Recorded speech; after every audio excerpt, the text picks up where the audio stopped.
Alam niyo ba guys, ito yung pinaka-coolest street in the world. Bakit hindi nga nito guys, coolest? Pakipakita ko sa inyo. Itong street na ito guys, nabasa ko lang kasi sa Google guys, na coolest. Nabasa ko sa Google guys na coolest street in the world. Ito. Mga maraming turista guys. Yan, ito guys. Yan, ito yung pinaka-coolest street in the world.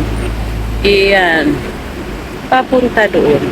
Yan, kita mo yan yung parang si Marilyn Monroe. Yan. Nakita ko yun sa guys. Diba guys? Sila guys, sasakay na yung mga mga Korean or Hapon. Dito yung mga hintayan nila guys, usually. Yung mga nag-tour. Kaya guys.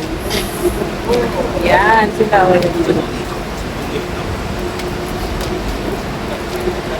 Coolest street in the world.